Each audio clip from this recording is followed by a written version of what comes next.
But I'm singing in the rain again, feel ashamed again. I'm crying on the floor, give me more. What's in store now?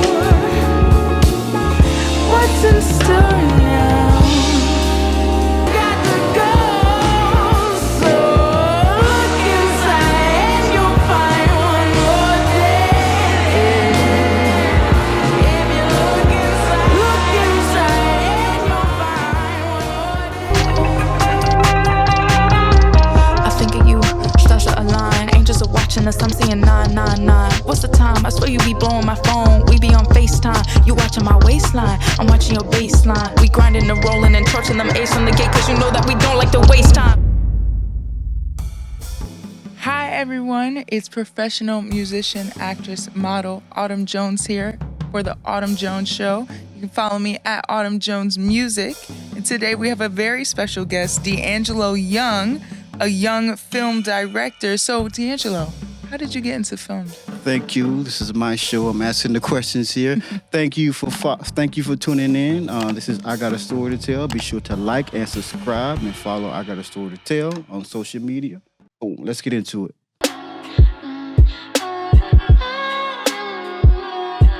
Yeah. You must be blinded by the lights. We came to shine here. Watch it look daytime in the night.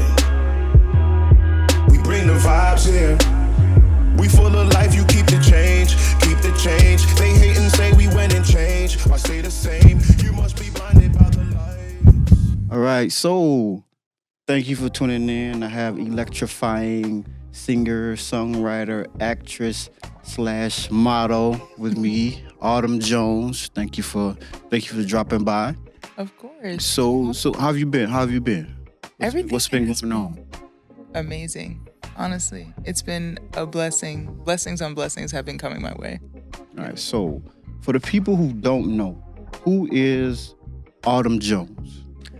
Autumn Jones is a Jersey girl, a singer through and through, a songwriter. I just love creating music, performing on stages, dressing up, putting on makeup, doing some modeling here and there. But I love performing. I love putting on a persona. That's me. Thank you. So you have a very unique style of music. I would say it's kind of a blend between like a Sade and Erykah Badu, kind of. But that's my take. But from your own, in your words, how would you describe your own music? I would definitely put my music in the neo-soul category. So I take a lot of influence from Lauryn Hill, Jill Scott, and even some more modern people like SZA, a little bit of Summer Walker sometimes. So I would definitely say I'm leaning in the soul, R&B, neo, classical, soul vibe. Yeah, all that vibe. Beautiful. So, like, what influenced your style, or what influenced your sound? Where do you get your sound from? Is it something that you heard when you were younger, or something that you picked up on? But what influenced your style of music? Yeah, definitely.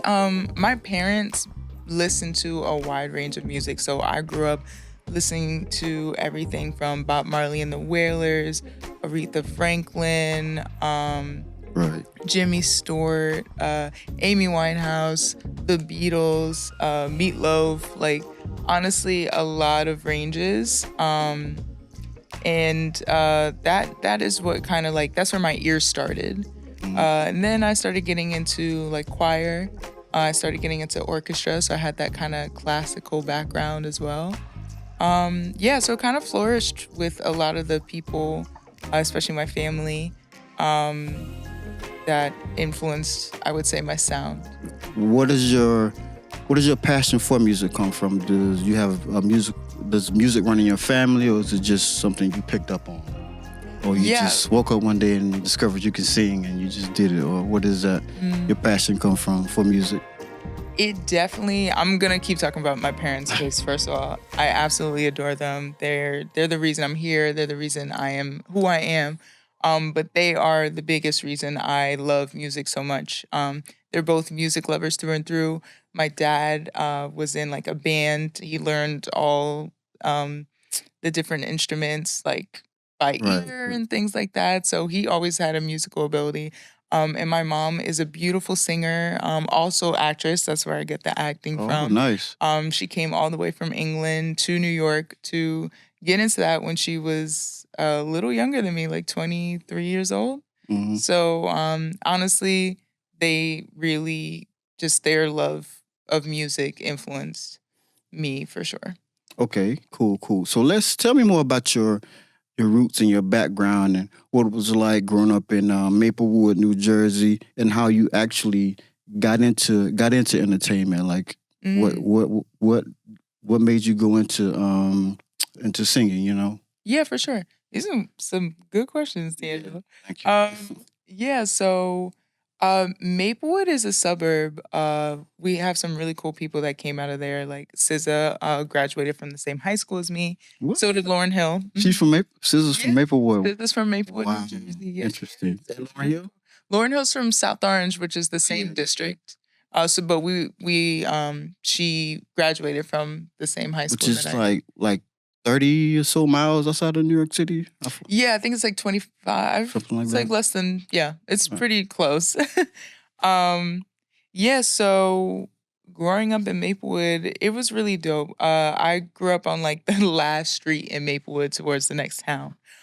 So yeah, it was pretty I would say, and the people who are from Maplewood would agree, it's super diverse in a really dope way. Mhm.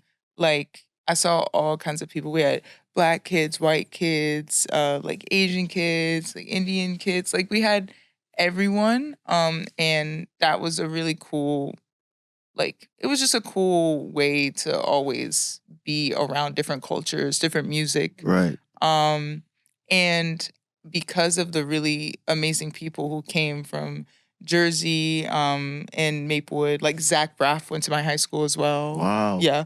So like the arts is a big thing in Maplewood. The whole community is very supportive of people who are trying to, you know, be creatives. So as soon as I started kind of presenting myself and just standing my ground in the fact that I'm a singer and that I'm a musician, I got so much love and support, and I continue to. And I get a lot of opportunities from South Orange and Maplewood to showcase my art to the community. So yeah, That's good. And for people who don't know, you are a biracial woman. I am. Yes. So tell me, what was that like with being raised with two biracial parents and different cultural backgrounds? You talk about your mother coming from England. And dad was he was in jazz, right? Jazz. Your dad was a musician. Oh yeah, yes. He kind of played all kinds of music, but Okay. Talk about those cultural differences. yeah, definitely. How that influenced you, you know? I like to talk. I like to ask my parents also like how that they seem to show each other music, which is really cool. But basically, my mom came to England. My dad's from Newark, New Jersey. He was born in Florida. Came up with his whole family to Jersey, and then my mom came over and they met. And my mom's from the borders of Scotland, so it's kind of different. They both connected on coming from like poor backgrounds, Right. and because of that connection, I think it really heavily influenced the music they listen to. Like they listen to, I would say, kind of like not just rock, but those sort of rogue sounds, Like alternative. Yeah, like kinda. all over. But I just mean in terms of like, yeah, like when my mom was telling me about like Meatloaf, she used to listen to and stuff like Meatloaf. that. And I know my dad listened to like Jimi Hendrix and things like that. Things that were kind of just like out there for the time and like that they were growing up and stuff. But yeah, growing up mixed, if you couldn't tell, yes. Yeah. When you said, oh yeah, you're biracial. A lot of people assume that I'm mixed. Actually, a lot of people assume that I'm Hispanic, which is really funny too. And they start like speaking to me in Spanish, and I'm like, oh, Wait, no. un poco, por favor. No, but I am learning on Duolingo. So Yeah.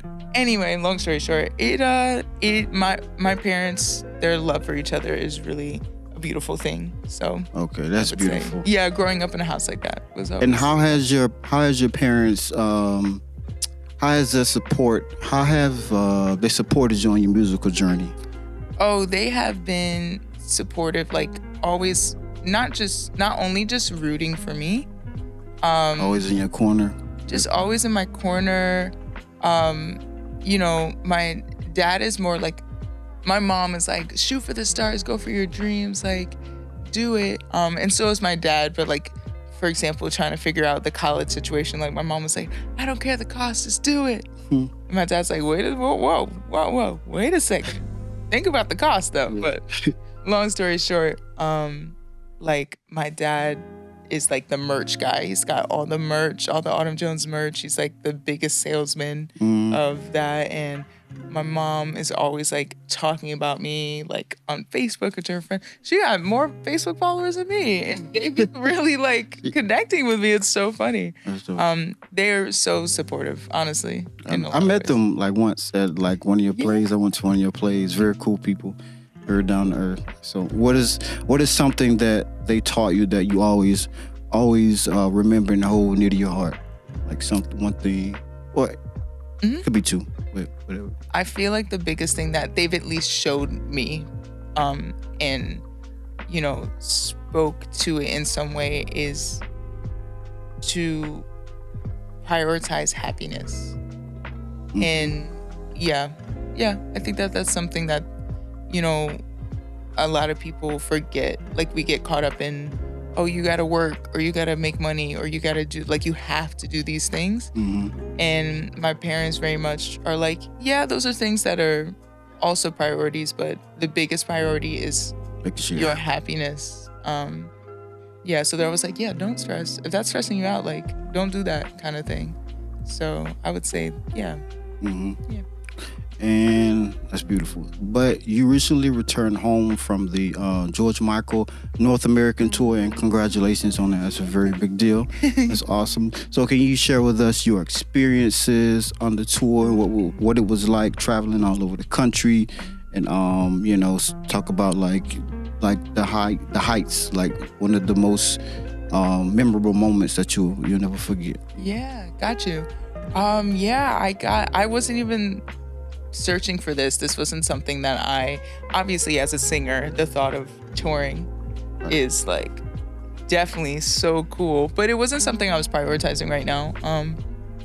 I got the call and I was like, yeah, let's do it. And it was really exciting. It was really cool. I was nervous. I was so nervous. I was also like the newbie on the team. So like everyone had already performed together. So I was stressed about that. But the team was absolutely amazing. They're all so sweet. They're so kind. And yeah, it was a great environment. It was so cool being on a tour bus, like a legit tour bus. That was so crazy. We like sleep in these I call them little coffins because they're like so small and they're stacked on each other.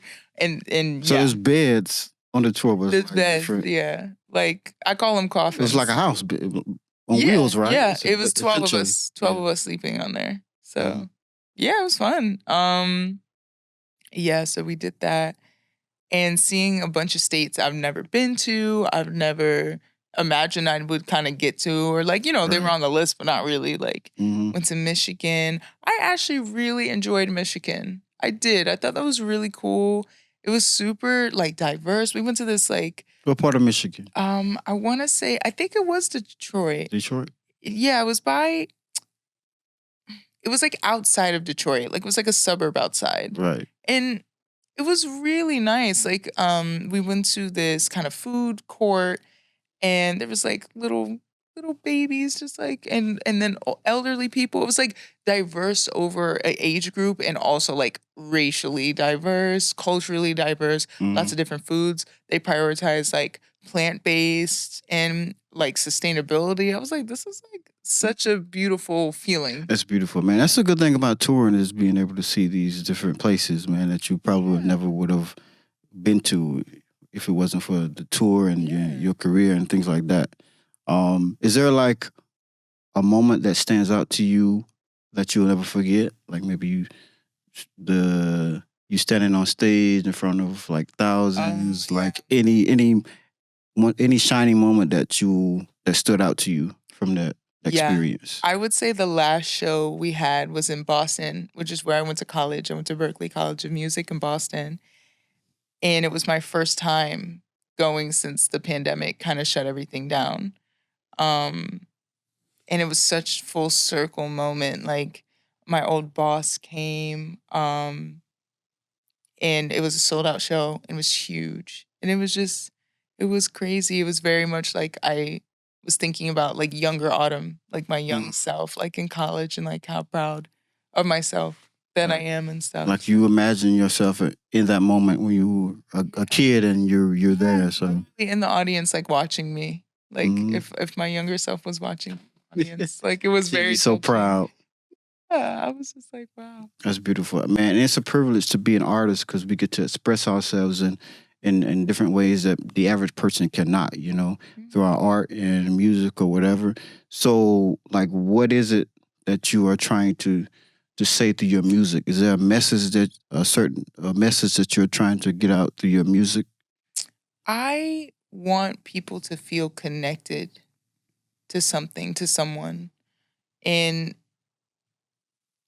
if anything, what I would like people to feel is just like a higher vibration, just like a positivity is part of it, but also just like a human connection. Like, I don't want to say like humanism because that's not really the word I'm looking for, but that kind of like, if you need a reminder of why you're alive or like how to feel again, like I want you to be able to find that in my music if you can't find it anywhere. That's beautiful.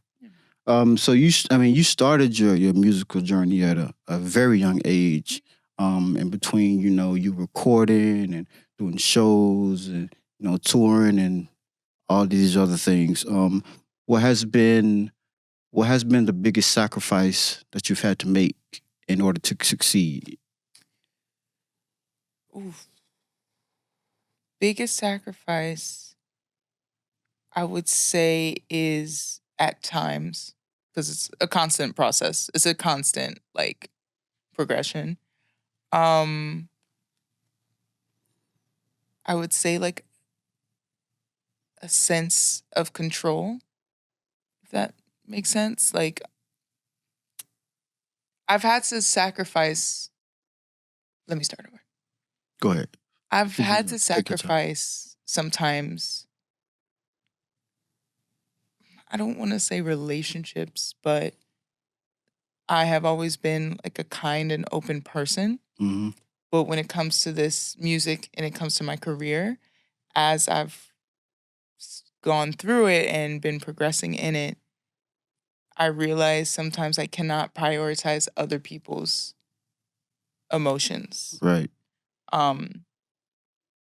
Yeah. And you're focusing more so on yourself and your journey. Sometimes you leave behind family and friends and stuff like that too, right? Yeah. I mean, I'd like to say, and I'm sure you can attest to this. Yeah. Collaborating is really important in creativity. And I love collaborating with artists, producers, engineers, everyone.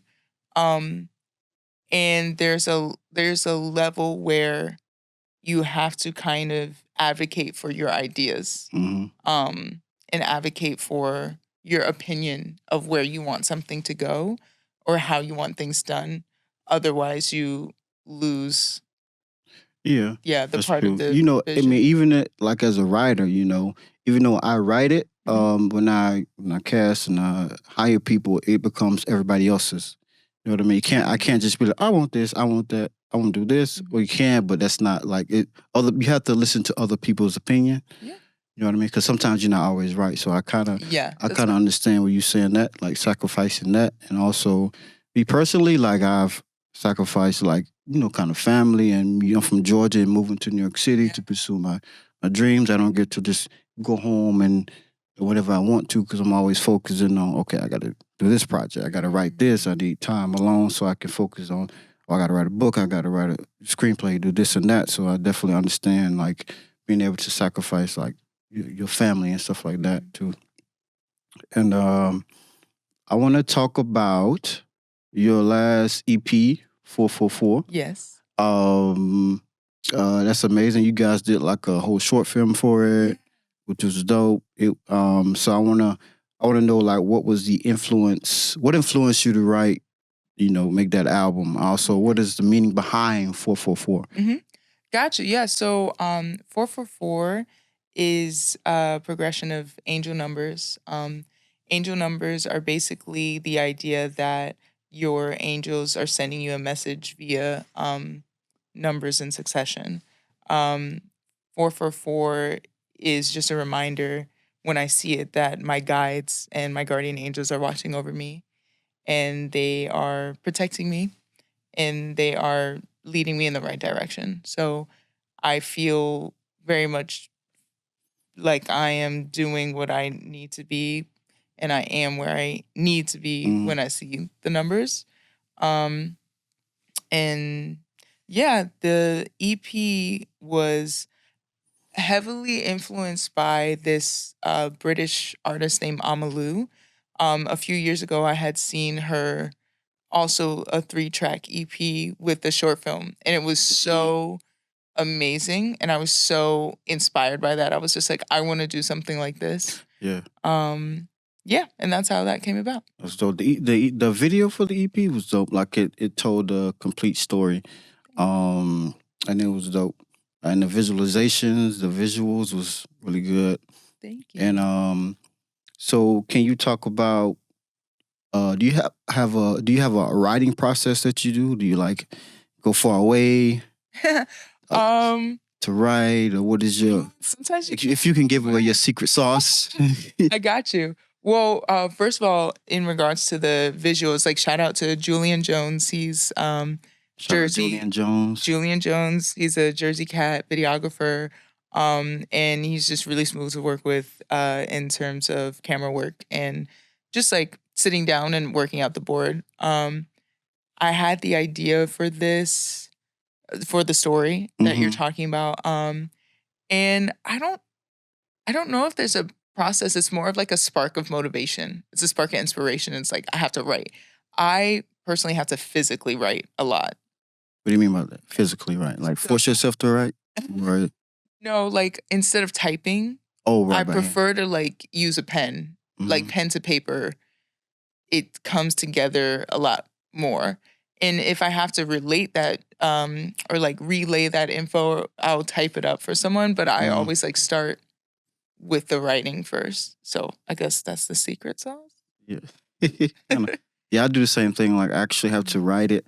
I have to write first. When I'm writing stories or something like that, I have to write it out because I feel more connected with it when I'm writing, and then I type it like because obviously you have to put it into like a whatever computer or whatever. Yeah. So I understand that. I get you. But do you have a favorite song that you've written? Like what is the All Your Babies? Like do you have one? If you could pick one favorite song, what would it be?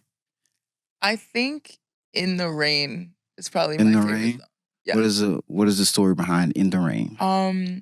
In the Rain it started out as a jam, but it was really just a story of just going through with the motions. So just kind of like I was going out a lot and kind of like not resting enough. And I felt like I'm young. I have the whole world in front of me, but I'm so tired. Drained. Already drained. And I personally like get really overwhelmed.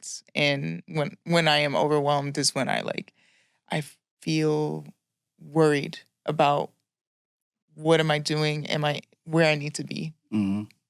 So the chorus is crying on the floor. The chorus is, I'm singing in the rain again, feel insane again. I'm crying on the floor, 444. Give me more, what's in store now? So it's kind of just like a story of me turning to my guides who I talk to every day. Like I say my mantra, my prayer, just kind of asking for guidance. And the more that I do that, I find the guidance that I seek. So Mhm. yeah. Great. That's amazing. So, is there anything? What doesn't the world know about you? Um, the world doesn't know. Um, if I weren't a singer, I was definitely highly considering being a chef. A chef? Yeah. Oh, you got skills. I cook You can get down. watch a video or two. I could replicate it. What's your best dish? My best dish. I actually make a really good jambalaya, but Yeah. it's very spicy. So take that with what you will. One. I also make a really good hibachi steak fried rice. Oh man. But fried rice isn't like the biggest dish, you know what I mean? But yeah, I cook a lot of different stuff when I do take the time to cook. What's your favorite dish to make? Ooh, the fried rice. The fried rice. Yeah. It's something about like the prep of like chopping all the veggies and stuff and then cooking the rice. Like I like to cook it from scratch and stuff like that. Yeah, it's a nice kind of sorting. It just like helps me sort through my thoughts. Like, yeah. Cooking. It's relaxing. It's very relaxing, I think. I mean, unless it's like forced something. Yeah. Like Thanksgiving cooking is like, yeah. But my cornbread. Wait, sorry. My cornbread. Your cornbread? I think my family would be like, it's her cornbread. And I make a really good chocolate cake. Chocolate cake. Wow. Sorry, I'm just thinking. Now I'm just hungry. Yeah. Actually, you're gonna get hungry. You're gonna hear some of my. I think my stomach like Hey, girl. went off like 3 times. So I don't know what the audio is about to sound like. It's all good. Thank you for sharing that secret. But I want to know, like, how do you feel about the direction the music industry is going in terms of pushing more artists that are kind of overtly sexual or violent, you know what I mean? Saying how your music is, positive and, uplifting. Do you feel like maybe you can be overshadowed at times, or do you feel like there will always be a market for your brand of music? I think that there will always be a lane for this music. Yeah. And again, it's about human connection. So like if someone is willing and open and going through something similar or loves like the tone or the manner of which I'm presenting the story, I think there will always be success. Mm-hmm. I think the industry emphasizes what sells Yeah. and what we see. So like I feel like the industry is really a lot of like, oh, look at this. And if you can't look at it for long enough or like fix it, then like it doesn't sell and it's not worth it for them. Mm-hmm. That's why a lot of artists now, it's about like going viral. You gotta have the views. Labels, for example, which is not a route I want to go personally, but labels won't look at you if you don't have a certain view, like account audience, if you don't have a certain amount of audience members. So at that point, it's not really always just about connection because a lot of people are just like, yeah, they're just kind of like watching, but not connecting. I feel like watching and consuming is not the same thing as That's really true. connecting. Just looking at it, whatever, on your phone or whatever. Yeah. I mean, I do it too. I'm not. It's not holier than thou. I'm on TikTok all the time. Yeah. I think stuff's funny. I heart it, but like, yeah, the stuff I'm hearting on TikTok, like I don't follow. Like unless I really connect, I don't like follow. Do you know what I mean? So someone could have 1 million views, and I might be one of those views, but I'm not. You don't care about it. Yeah. It's like you just look at it. Yeah. But yeah. Well, what I do love about your music, and it's very uplifting, and it's is soulful, and it's positive. So, and they say music is healing. Is there anything in your life that you've gone through, maybe internally, externally, that your music has helped you heal from, or music in general has helped you heal from? Yeah, I mean, it's fairly cliche, but like heartbreak is really intense. Yeah. Heartbreak is really intense. And sometimes heartbreak doesn't have to be with a partner. And that's like some some of the songs I've written unreleased. But the same kind of tone. Some of the things I've written um are from like losing friends. Like also um kind of not liking a part of myself. Mm-hmm. On the last EP, Dead End is one of the songs. It's like a very dark song. It's very heavily The influenced by Amy Winehouse. like the black and white. Yeah, that was the Yeah, black that and was white that was one. dope. It was deep. Um, that was heavily influenced by Amy Winehouse, who was obviously like going through her own demons with alcoholism. Mm-hmm. Um, and I have had like some experience with that. So it was something that helped me articulate it. And when it came out so authentically that I was like, "Ooh, that was real. That actually was something I was going through." So yeah, it's been sometimes it's a really nice like music or my songs can be a nice canvas for myself Mm-hmm. because I step back and I listen to it and I look at it and I'm like, "Oh, that was the story. That's what I'm going through." Yeah. Mm-hmm. All right. So reflecting, if you can reflect back on your childhood, um, do you recall a specific moment that kind of sparked you and made you realize that I want to do this. I want to be a singer. I want to be into entertainment. It was actually a lot later. It was like in high school. Mm-hmm. I always knew I wanted to be surrounded by music, and I was always in choirs. I was in shows. I was always singing. I was always performing. But with ensembles. I was never like by myself singing like that. Only one time. Excuse me. Only one time, and my dad took me to a church to sing "Amazing Grace." I was like 5 or 6, and it was the scariest moment of my life to this day. Scary. So that kind of showed me that I was too scared and like I didn't like that. Uh, So I still loved music though. So I always did. I liked being part of I like having a group with me, not like by myself. And it wasn't until high school, some of my friends were like encouraging me to like show songs and like we made a group together and they were like, "No, you wrote this song, like you sing it." mm-hmm. So I started singing and they were backing me. So like I was in the front, but I still had support. And I started to be like, all right, maybe I can do this. Yeah, that's when you gain confidence. Well, Oh, that took some time. well, that took a lot of time, but it definitely took me in a step of like, this could be something. Um, and so I decided to audition for Berkeley. Mm-hmm.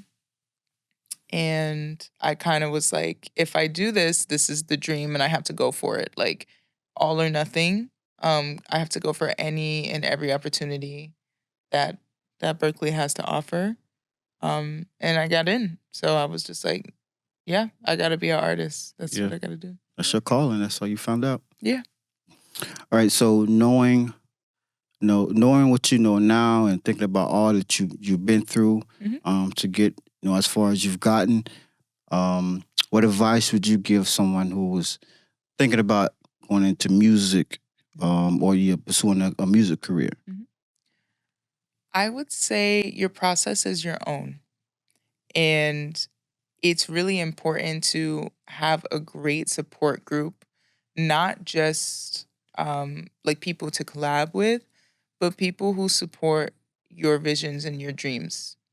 Um, yeah, I would say the most important part also is having a good relationship with yourself, trusting your vision, um, and maybe just adopting processes from other people, like from multiple people. It doesn't have to Studying the be one way. greats.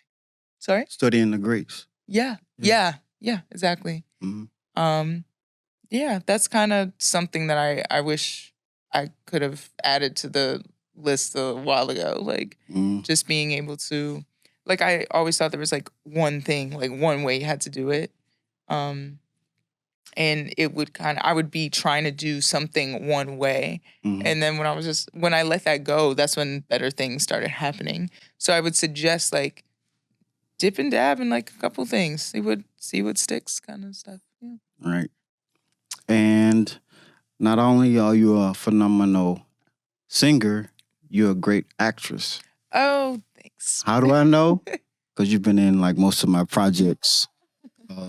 So how did the love for acting come about? When did you pick that up? I've just always loved to entertain. I think that's what it is. I love to entertain. I'm an entertainer. And I don't know, I've just always loved to make people laugh or smile, and like, so that's part of the human connection. Like I just want people to feel fully alive. And like I love going to shows. I love going to see movies. People have their TV shows, their films they like, and I've always liked to put on little shows for my parents, or like just be dramatic here and there. Born entertainer. Like most people who are entertainment, like they're born, they say like they just know, like, you know, they just know. They don't have a specific aha moment. They just know they were just born to create and entertain. So it's like myself. So okay, yeah. All right. So what when you're not acting or when you're not singing, what is Autumn Jones doing? What do you like? You have hobbies? Knit? I like to read. Like sorry, wait. I like to read like fantasy books. Fantasy? So I know that's kind of cool. Sometimes I also like to read like more, I don't want to say elevated material because fantasy books are very nice. But like I read also anthology sometimes, or like me and my dad sometimes will like talk about different, or we'll share different books about like African American history and things like that. And my mom's really into like kind of what's called autobiographical novels and things like that. So we talk about that. But I actually really like to read, and like an actual book, I really can't deal with like audio books and Kindles. Like you like the physical. I need a physical book. Yeah. The physical paper, physical book. Something about it just like grounds me a little bit more. I know. Yeah. I'm into Greek mythology. Yeah, same. Like the Percy Jackson series. Yeah, that was my jam back in the day. Like the last book I wrote, I tried to add like a urban twist to Greek mythology. Ooh. With Kiss from a Rose. Yeah. Yeah, and I had a portrait and stuff in there. So I'm very much into Greek mythology. I love that. I could see that. I feel like your style kind of matches that too. Yeah. Like modern. Yeah, I could totally say that. The gold rim glass. I don't know if you guys can zoom in on him right now. The gold rim glasses? Like, okay, I see you. I love that. Do you have any projects you working on? I do. Another tour coming up. Yeah. I always say like whatever is meant for me will be for me, and that helps me just kind of live my life. That's true. But in terms of projects, there is something I'm working on.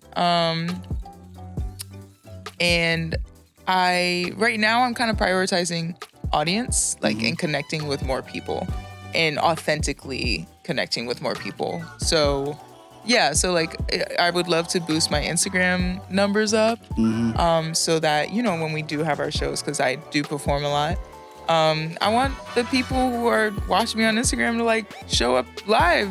Connect with me there, you know? Yeah. So that's the goal right now. Yeah, that's good. Do you want to share like with the audience where they can find your music, the platforms, or all that good stuff? I got you. Good stuff. Let them know where you can find you. Instagram, you can follow me at Autumn Jones Music. On Spotify, you can also type in Autumn Jones Music and I will pop up. And yeah, YouTube as well, Autumn Jones Music. And I do actually have a show coming up with my band in New York City on April 25th, 7 Check that p.m. out. Yeah. at Cafe Wa. So if you follow me on Instagram, I'm always posting about my next shows and all that stuff, and I'll put links in lots of things that you can click on and touch base with. So It's amazing. Do you have anything else you would like to share with the audience? Anything else maybe we didn't go over or discuss?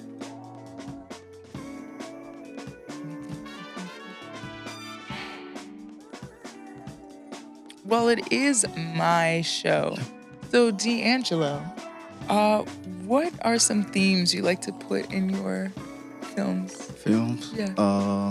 Themes. That's a good question. I wasn't expecting that. Like maybe is there a theme that you always put in something that you write? Is there one thing that you're like, this is my Yeah. Well, one thing that I like to explore is the human experience. I love to write about like what it feels like to be human. If you read my book, Kiss from a Rose, okay. the guy goes through like things about learning about good and evil, love and death. So I love to explore topics like that. Okay. So thank you for asking. I'm trying to think of other things. If not, then I appreciate you. Thank you so much for sharing your story, sharing your life, and sharing your art. Thank you so much for stopping by. Be sure to like and subscribe to I Got a Story to Tell. And I'm so happy to see that you're succeeding, and can't wait to see where your career goes and where everything takes you. So thank you so much. Thank you. Thanks for having me. And thank you for always asking me to be a part of your projects and collaborate with you. You are an awesome creative writer, all that good stuff. And this is the stuff that I love about being an artist. Thank you. We definitely will continue to collaborate. I'm actually developing a feature film that I'm writing and developing. So we definitely will continue to collaborate and share our work. And yeah. Okay. Thank you so much. Love it.